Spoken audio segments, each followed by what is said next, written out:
2분기는 가장 좋은 상황일 때 주가가 어디까지 올라갈 수 있는지를 시험하는 기간입니다. 경기가 빠르게 회복되고 있고 1분기 기업이익은 작년 같은 기간에 비해서 배 이상이 됐습니다.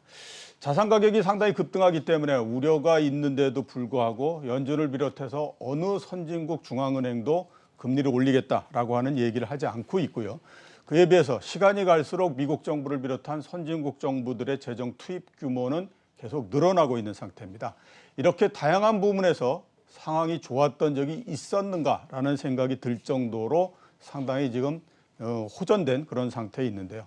이런 여건에도 불구하고 주가는 그다지 좋지 않습니다. 그래서 혹시 지금이 고점이 아닌가 하는 우려가 나오고도 있는 상태입니다. 왜냐하면 아주 좋은 환경에서도 주가가 오르지 못하기 때문에 환경이 조금만 바뀌면 시장이 변할 수 있는 게 아닌가 하는 우려가 있기 때문인데요. 그래서 오늘은 하반기 주식시장에 대해서 한번 알아보는 시간을 갖도록 하겠습니다. 김태용 그로스힐 자산운용 대표 나오셨습니다. 예. 안녕하십니까? 안녕하십니까?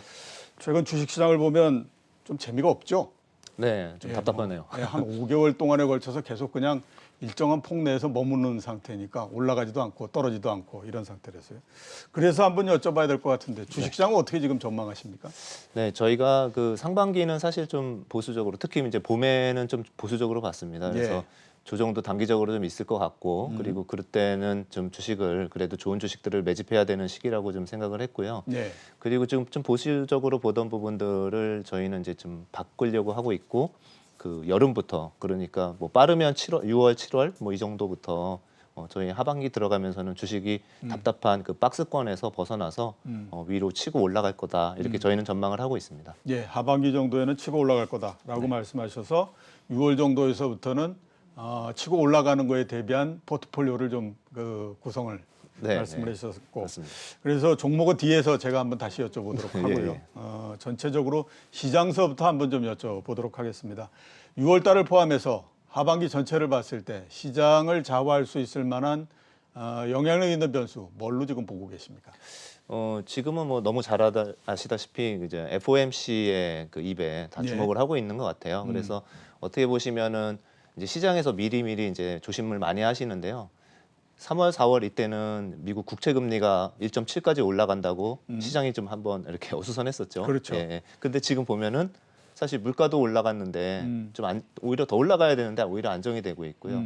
두 번째로는 지금은 이제 4월 달 물가가 이제 저희가 보기 시작했는데 너무 높게 나온 거죠. 4%를 넘었으니까요. 그러니까 이거에 대한 걱정을 또 많이 하고 계신 것 같습니다. 우리나라 투자자뿐만 아니라 글로벌 투자자들이 다 걱정을 하고 있는 것 같아요. 그래서 올해 지금 주목하고 있는 거는 결국은 FOMC가 이제 6월 15일 날 열리지 않습니까? 그 한국 시간으로는 17일 정도에 이제 결과를 볼 것 같은데 그때 이제 뭐라고 얘기를 하는지 좀 주목을 할 것 같아요. 그런데 제가 보기에는 그렇게 큰 기조를 바꾸는 이 정도의 얘기는 없을 것 같습니다. 예.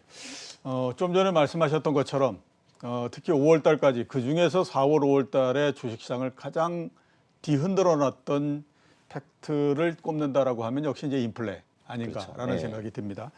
하반기 지금 대체적으로들 예상은 하반기 초반까지는 높은 인플레가 있겠지만 그 이후서부터는 좀 낮아지지 않겠느냐라고 하는 그 전망들을 많이 하고 있거든요. 그렇죠. 인플레에 대해서는 지금 어떻게 보십니까?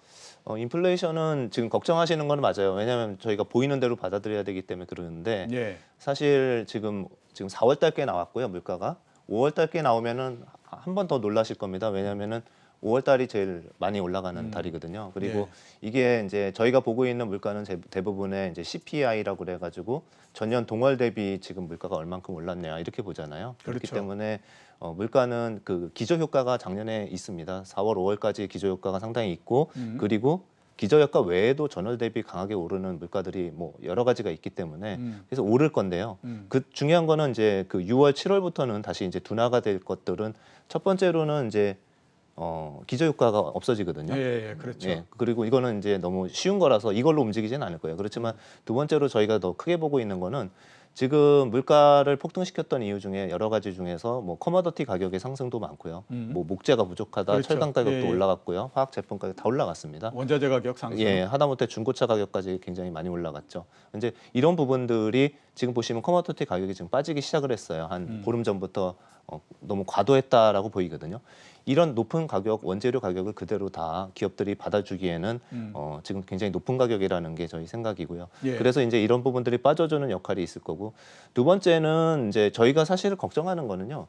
물가는 페드도 이렇게 봐요. 지금 같은 이런 커머더티 물가라든지 에너지 물가 이런 것들은 일시적으로 봅니다. 그래서 예. 저희 근원 인플레이션인 코어 CPI를 계산할 때는 푸드하고 에너지는 빼서 보잖아요. 그렇죠. 예, 예, 그래서 예. 이런 측면인데 페드가 보고 싶은 거는 이거예요. 뭐냐면은 실질적으로 고용이 증가해서 소비가 늘어나는지, 그리고 고용이 증가했더라도 소득이 올라가는지 이런 부분인데, 지금 제일 헷갈리는 부분은 이제 소득이 올라가기 시작했거든요. 그렇죠. 예, 그러니까 맥도날드에서 구인난이 있는 거예요. 예, 맥도날드에서 사람을 뽑아야 되는데 구인난, 월마트도 마찬가지고. 그렇겠죠. 예, 사람으로 비즈니스하는 데들은 구인난이 있는데, 그런데 실업률은 여전히 6.2%로 아직 높다는 거죠. 예. 예, 그럼 얘네들이 왜 그러면 구인난이 있고 취업이 안 된 사람 많고 이런 미스매치가 뭐냐라고 보면은 역시 지금 실행하고 있는 예. 실업급여. 실업급여. 예, 실업급여 보조 수당을 주고 있지 않습니까?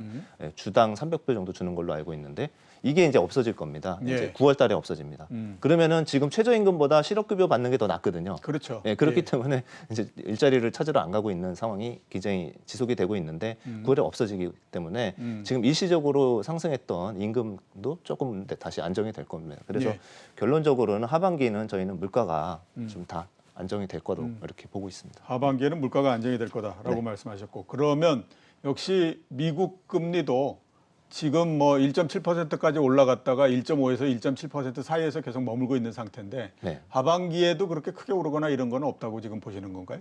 예, 금리도 이제 올라는 갈 거예요. 왜냐하면은 경기가 계속 좋아지고 있고, 예. 예, 금리라는 거는 사실은 경기의 함수잖아요. 그러니까 그렇죠.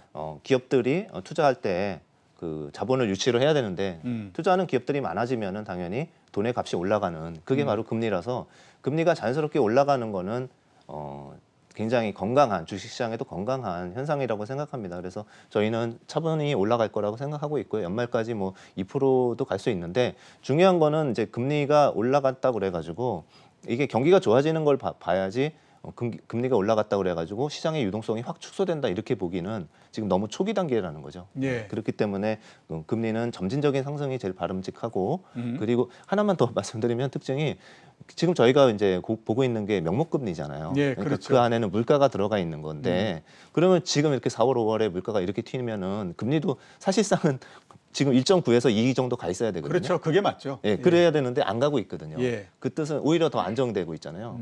그 뜻은 뭐냐 하면은 실질금리는 아직도 마이너스 0.8입니다.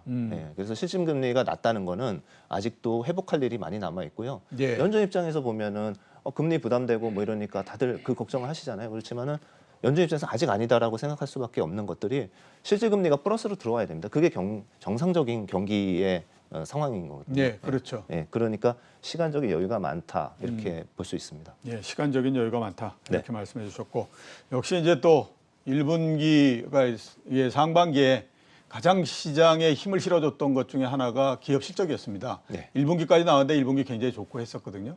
앞으로 하반기에는 기업 실적이 어떻게 될 거라고 지금 보십니까? 네. 2분기는 확실히 좋을 것 같습니다. 예. 그리고 하반기에 이제 국내로 먼저 보면은 국내도 좋을 것 같아요. 왜냐면은 삼성전자 하이닉스가 시총 1, 2위면서 이익 기여도가 크잖아요. 근데 보니까 2분기 삼성전자의 예상치가 한 10조 원 정도로 돼 있습니다. 근데 이제 3분기는 14조 원대로 올라오거든요. 예. 이런 부분들이 이제 반도체 고정거래가가 올라가면서 자연스럽게 반영이 되는 거고요. 하이닉스도 마찬가지입니다. 1분기 1.3조 원 냈다가 2분기 컨센서스가 2.6조 원, 3분기가 3.8조 원 이렇게 이제 크게 늘어나는 것들이 다 2분기에서 3분기 사이에 이제 포지션이 돼 있어요. 그래서 예. 국내는 좀 그런 부분이 있고요.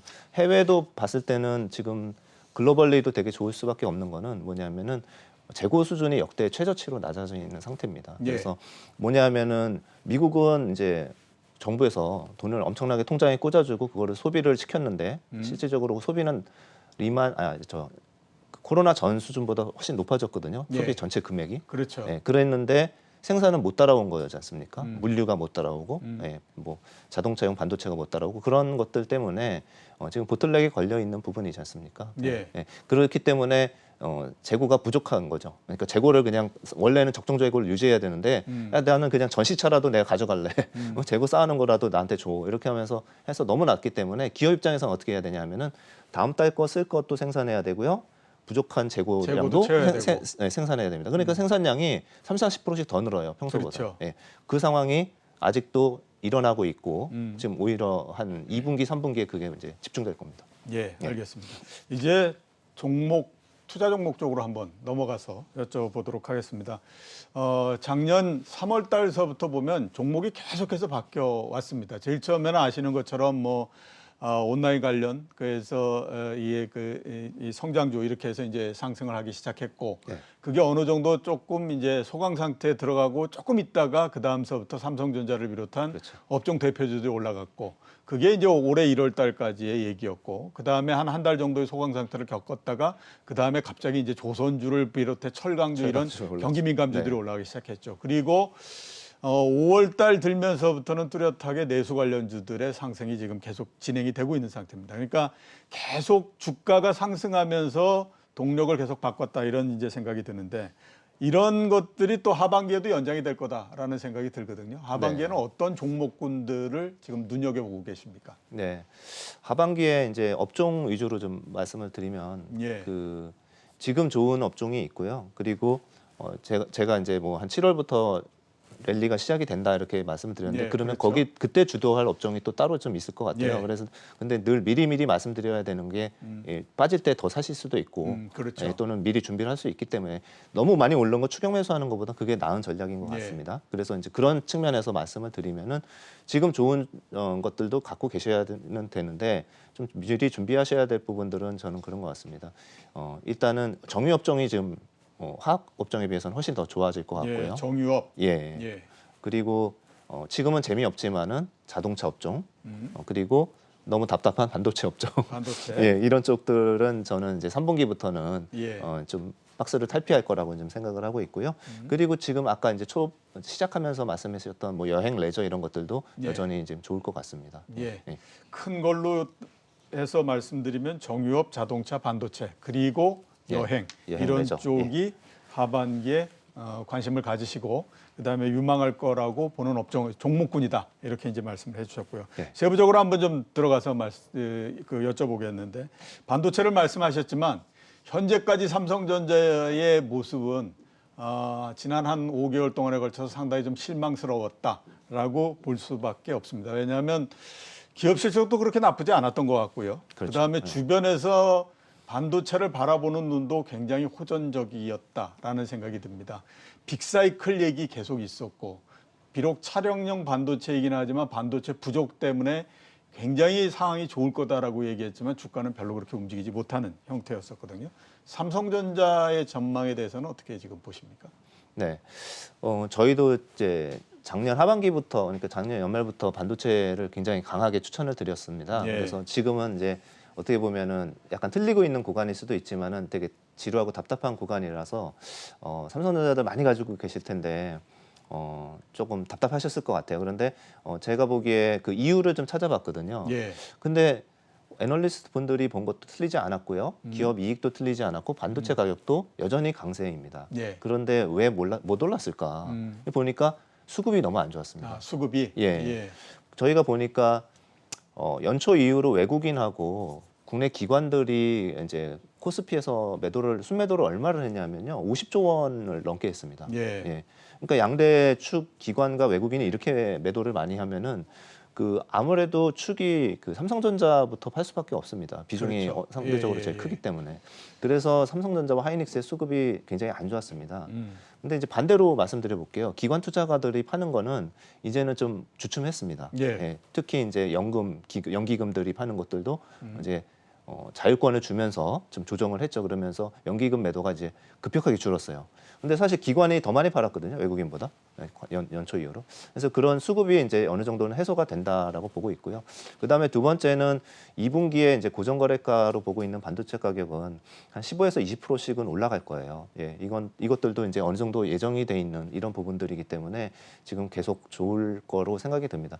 그리고 하나만 더 말씀드리면은 되게 의심이 많았던 부분이 뭐냐면은 반도체가 이제 삼성전자랑 하이닉스랑 그다음에 뭐 마이크론 등 이렇게 해서 좀 과점이 돼 있는 시장인데 미국에서 바이든도 마찬가지고 반도체에 더 투자를 해서 뭐 인텔도 투자하고 하면서 새로 진입자가 계속 들어오는 거 아니냐 이런 우려가 좀 있는 거거든요. 예. 근데 그 부분들은 당연히 시스템 반도체 쪽에는 들어와야 하고요. 예. 들어올 수밖에 없습니다. 왜냐하면 TSMC는 지금 공장 가동이 이러다 사고 날 정도로 풀가동이 되고 가격도 계속 올려주고 있고 이런데도 지금 대응이 안 되는 거거든요. 그렇기 때문에 업황이 너무 좋기 때문에 나타나는 현상이고 이거는 장기적으로는 이런 투자가 돼야 되는 거고요. 그리고 후발주자가 들어온다 하더라도 기술 격차가 너무 크기 때문에 일시적인 영향일 거고 그것도 한 2년 뒤에 있을 일일 겁니다. 그래서 반도체는 삼성전자를 말씀드린 건데 반도체는 어쨌든 지금이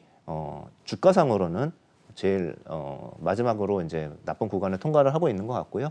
그리고 제가 또 이따가 말씀드리면서 그럼 왜 하반기에는 특히 3분기에는 왜 성장주나 이런 기존에 소외됐던 것들이 올라갈지도 좀 말씀을 드리면서 그럼 좀 더 이해가 되실 겁니다. 예. 예, 알겠습니다. 그다음에 IT에 대해서 한번 좀 여쭤보도록 하겠습니다. IT 대형주들도 역시 마찬가지로 보면 주식시장이 상당히 주가가 좀 안 좋았습니다. 삼성전기 같은 경우가 고점에서부터 따져서 25%씩 막 하락을 하고 했거든요. 이렇게 따져보면 IT의 주도력이 과연 하반기에 확보가 될 수 있을 것인가 하는 우려가 상당히 좀 많이 생깁니다. IT의 주도력에 대해서는 어떻게 전망하십니까? IT 주도력을 좀 잃은 것들은 두 가지인데 하나는 이제 대한투자처가 많이 나왔던 거잖아요. 아까 네. 말씀하셨던 산업재, 철강, 경기 민감재 이런 쪽들이 굉장히 가격 상승과 함께 이제 고공행진을 했고요. 그리고 이제 그 가격들이 좀 둔화가 되기 시작하면은 저는 그런 섹터에서도 차익 실현들이 나올 것 같아요. 네. 나오면서 이제 IT 쪽으로도 좀 관심이 다시 기울여질 것 같고요.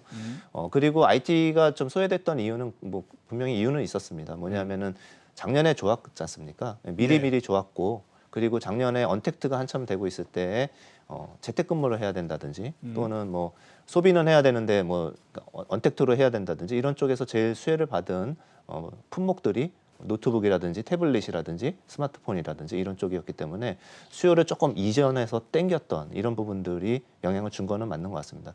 그런데 이제 저희가 이제 그래도 IT에서 전체를 다 살 수는 없고 압축을 한다 그러면 여전히 반도체와 예. 그다음에 또 하나는 이제 2차 전지 관련한 회사들, 그다음에 반도체 장비 예. 이 정도 쪽으로 좀 압축을 하시는 게 좋을 것 같습니다. 반도체와 반도체 장비 그리고 2차 전지 네. 정도로서 좀 압축을 했으면 좋겠다. 네. 이렇게 말씀을 해주셨습니다. 또 저희가 궁금한 업종이 바이오입니다. 작년 이맘때 정도에는 굉장히 시장의 길이나로서 떠오르는 형태였었는데 어느덧 힘을 좀 잃어버리게 됐고요.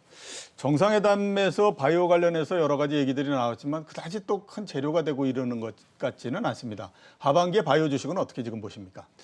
네, 바이오는 저희는 이제 바이오도 이제 세 가지 정도로 이렇게 크게 나눠서 보거든요. 예. 그래서 이제 첫 번째는 좀 삼성바이오로직스 같은 CMO, 예. SK바이오사이언스 같이 CMO가 있고, 그러니까 위탁 생산 해주는 거죠. 네. 그리고 이제 두 번째는 뭐 셀트리온 그룹처럼 그런 바이오 시밀러가 있고, 그 다음에 세 번째는 바이오테크라고 불리우는 신약 개발하고 있는 이런 쪽이 있어요. 그러니까 특징은 앞에 두 개는 지금 매출이 크게 일어나고 있는 회사들이고요. 이익이 예. 나고 있는 회사고 세 번째 회사는 이익은 안 나는데 미래에 꿈이 있는 회사죠. 그래서 이제 이렇게 봤을 때 코스닥에서도 차지하는 것들이 이제 바이오 시밀러 회사들이 제일 영향이 크고 이런데 예. 이제 결론은 뭐냐면은 저희는 바닥권까지는 온 것 같아요. 바닥권까지는 예, 왔다. 예.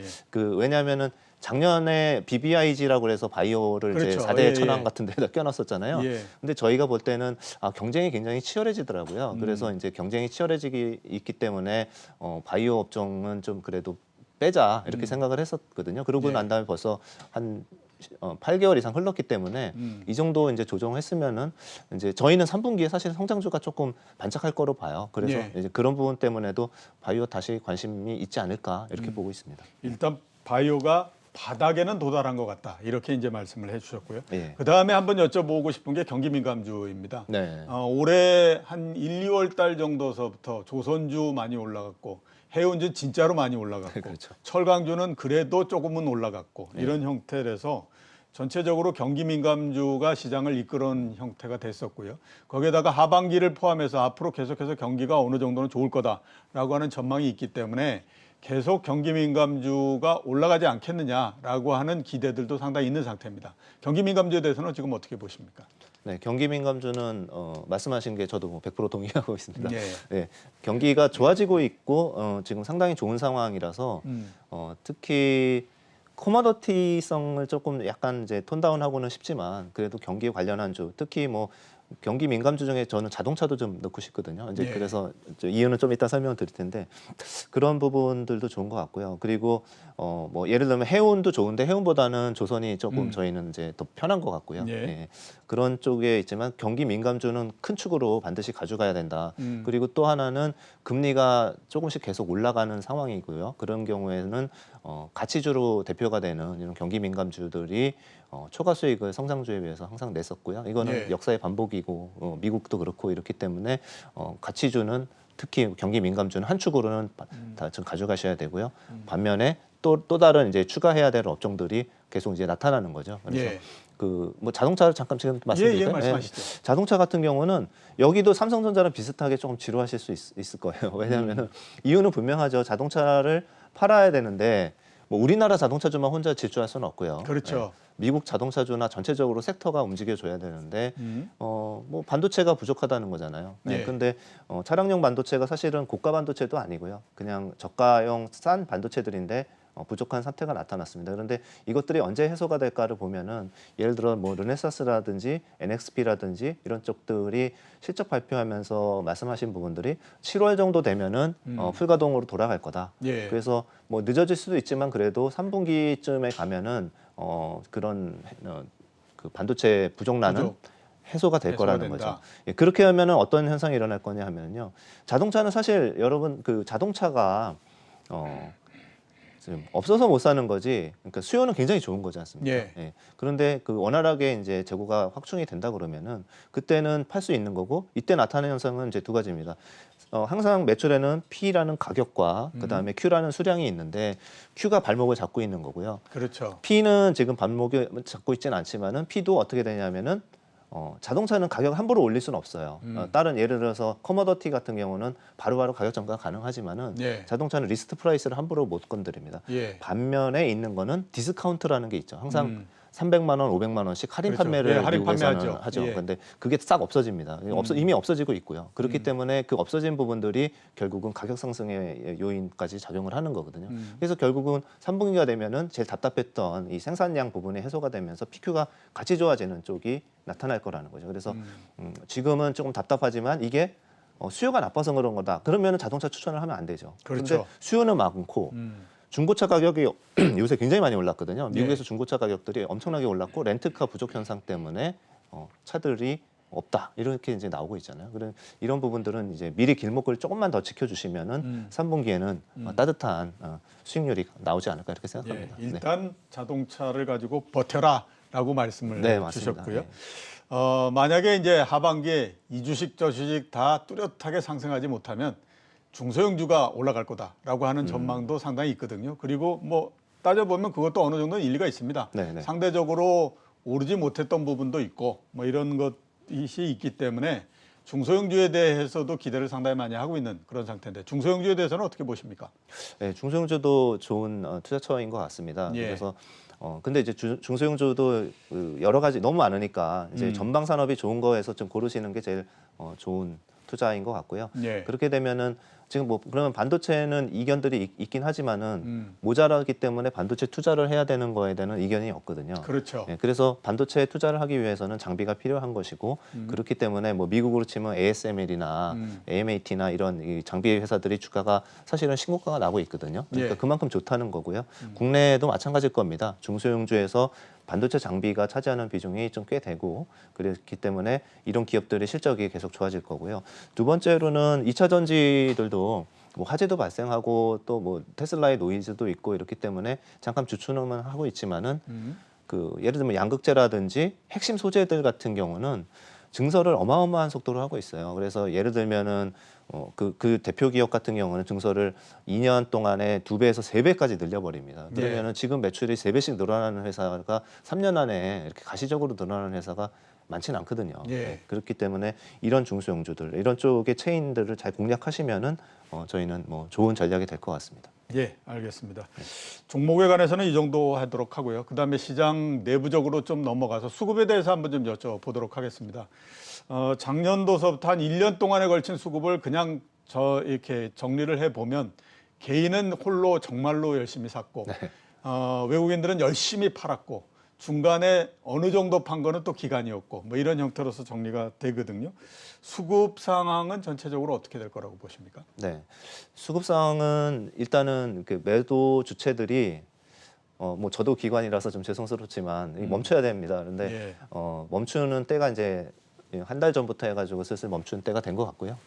그래서 기관들은 많이 팔 것 같지는 않습니다. 그리고 환매가 나오면 저희도 어쩔 수 없이 팔아야 되거든요. 그렇죠. 그런데 이제 그렇게 환매가 크지도 않고 그렇기 때문에 이제 기관 수급은 괜찮은 것 같고 중요한 건 이제 외국인이 더 팔지 말아야 되는데 지금 최근에 보면은 이제 달러가 강세로 갔었다가 최근에는 이제 달러가 또 약세로 가고 있습니다. 그렇기 때문에 이거는 뭐 한국 통화에 대비해서뿐만 아니라 DXY라고 보고 있는 달러 지수 자체가 이렇게 빠지고 있거든요. 그렇기 때문에 미국에서도 지금은 뭐 코로나에서 제일 수혜를 받고 제일 빨리 회복이 되고 있는 미국 위주의 집중 투자하는 전략이 여태까지는 맞았겠죠.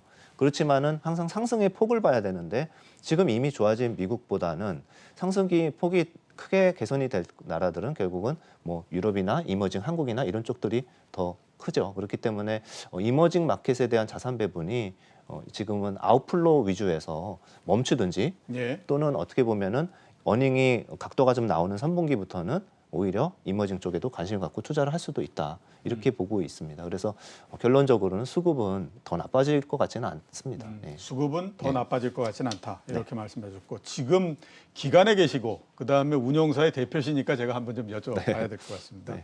그 기관이 그동안에 계속해서 매도로 일관했던 이유는 제가 봤을 때는 두 가지인 거거든요. 하나는 국민연금을 비롯한 연기금 같은 경우는 주가가 올라갔기 때문에 본인들이 원래 계획하고 있었던 것보다도 주식의 규모가 더 커져서 매도를 해버렸던 게 하나 있고 또 하나는 좀 전에 말씀하셨던 것처럼 투신사를 비롯한 운영사들 쪽으로 환매가 들어오기 때문에 주식을 어쩔 수 없이 내다 팔아야 되는 그런 부분들도 있었던 그런 게 이제 있는 것 같은데 뒤에 부분들은 해소가 될 것 같습니까? 어떻게 지금 보십니까? 일단 아무튼 그 자산운용사의 전체적인 운영을 위해서도 예상을 해보셔야 될 필요가 있을 것 같은데. 네, 좋은 질문이시고요.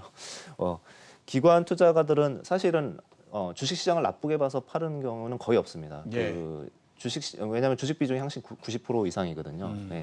그래서 기관 투자가들이 주식을 매도했던 부분 중에 상당 부분은 환매가 나왔기 때문에 지수가 뭐 3,000 넘어가면서 못 보던 지수가 보이면서 계속 끊임없이 환매들이 나왔거든요. 그리고 그 환매 주체는 사실상 이제 개인분들이 맡겨놓은 돈을 찾아가신 부분이기 때문에 기관의 입장에서도 좀 어쩔 수 없이 이렇게 팔게 됐던 겁니다. 그런데 저는 이제 국민연금이나 이런 쪽은 이제 아까 짚어주셨기 때문에 그쪽은 이제 더 팔 것 같지는 않고요. 재량을 일단 많이 주면서 좀 바뀌었습니다. 그래서 많이 팔 것 같지는 않습니다. 그런데 이제 앞으로 어떻게 될 거냐 그러면은 공모펀드라든지 기관의 펀드에 돈이 들어올 수 있느냐 이 부분인데요. 솔직히 잘은 모르겠지만 저는 워낙 동학개미분들께서 현명하시기 때문에 좀 가입을 하실 거는 같아요. 왜냐하면은 근거는 이제 그 전까지 한 3, 4년 전까지는 ETF에 투자하는 거나 기관 공모펀드에 투자하는 거나 수익률 차이가 별로 크지 않았습니다. 그래서 그냥 코스피 ETF에 사면은 비용도 싸고 환매도 쉽고 이렇기 때문에 글로 돈이 더 쏠렸었죠. 그런데 작년부터 나타나는 현상은 뭐냐면 저희도 그랬고요. 작년에 저희는 기관 기준으로는 코스피 7%대 다 초과 수익을 냈고요. 코스피보다. 그다음에 뭐 개인분들은 10% 이상 코스피를 초과 수익을 내드렸거든요. 그렇게 나오는 자산운용사들이 점점 많아지고 있어요. 그러면은 그냥 ETF만 사시던 거에서 좀 더 전문가한테 맡기면은 초과 수익이 나올 수도 있다라는 인식이 조금씩 있으실 수도 있고요. 예. 두 번째는 지금은 장세가 좀 어렵습니다. 작년은 사실은 BBIG라는 테마가 있으면은 거기에 쫙 묻어서 장기 투자하면은 되게 쉽게 투자를 할 수 있었는데 올해는 계속 뭐 가치주다, 성장주다 이렇게 계속 왔다 갔다 하면서 얘기하고 전문가마다 또 말씀들이 다르고 이런 부분들이 있잖아요. 근데 중요한 거는 실적에 포커스해야 되거든요. 그리고 실적의 변화도 좀 빠른 편이고. 그래서 이런 쪽에 하려고 그러면은 그래도 기관 투자가들은 밥 먹고 계속 하루 종일 쳐다보고 있는 게 이쪽 기업의 이익과 실적입니다. 그렇기 때문에 그런 전문가 시장이 좀 올 것 같다. 그래서 조금만 펀드 가입하는 이 시간이 좀 늘어났는데 소비자 보호법 때문에 이 부분이 좀만 원활하게 된다 그러면은 저희는 더 공모펀드에 또는 사모펀드에 돈이 빠져나가지 않고 유입이 되는 예, 이런 시장이 올 거라고 생각합니다. 예, 좀 뭐 빨리 그런 형태가 좀 돼야 네. 우리나라 시장도 좀 안정적인 형태가 되고 이렇게 되지 않을까라는 생각이 들고요. 제가 개인적으로 알기로는 2003년도에 미래에셋 제일 처음 가셔서 그때서부터 운영을 하시기 시작을 하셨던 걸로 제가 알고 맞습니다. 있고 그 이전에는 대우증권에 계셨었고 네. 그러면서 이제 기업 분석도 하시고 이렇게 하시지 않았었습니까? 네. 그러면 벌써 한 20년 동안에 걸쳐서 운영사를 해서 계속 계셨던 건데 그만큼 또 주식 선택을 어떤 주식을 선택할 건가 하는 것들이에 대해서 고민을 많이 하셨을 거로 그렇게 생각이 되고 있거든요. 저희 시청자분들께 좋은 주식을 선택할 수 있는 팁을 좀 제공을 해 주셨으면 하는 생각입니다. 네. 좀 보수적인 거랑 좀 늘 하셔야 되는 걸 두 가지를 같이 말씀드리겠습니다. 예. 보수적이라고 말씀드린 거는 이런 종목을 찾기가 힘들어서 이제 말씀드린 건데요. 두 가지 요건을 맞추면 됩니다. 첫 번째는 그 산업이 성장하는 산업에서 주식을 고르시면 예. 성공 확률이 되게 높습니다. 그리고 성장하는 산업은 뭔지 다 너무 잘 아실 것 같고요. 아까도 말씀드렸던 부분도 있고. 그리고 성장하는 산업에서 그럼 뭘 고르냐라는 부분 보시면은 독과점적인 그 파워가 있는 회사. 그러니까 경쟁력이 예를 들면 플레이어가 10개인 회사, 철강사들은 좀 어렵잖아요. 워낙 그렇죠. 생산하는 회사들이 뭐 3,000개 이상 되니까 중국 포함하면은. 그렇지만 이제 예를 반도체 같은 경우는 만든 회사가 한 4개로 압축이 되건 뭐 이런 식의 독과점이 되는 시장에서 전방이 성장하고 있을 때 이 두 가지가 동시에 교집합이 만나는 순간에 주가들은 상승률도 좋고 장기 투자에서도 상당히 성공 확률이 높습니다.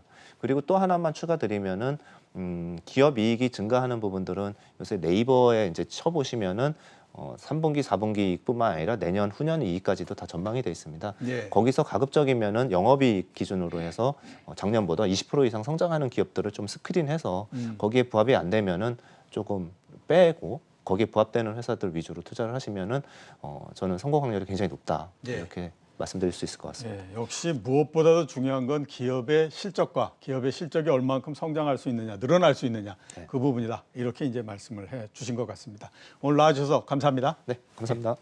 지금까지 김태용 그로스일 자산운용 대표였습니다.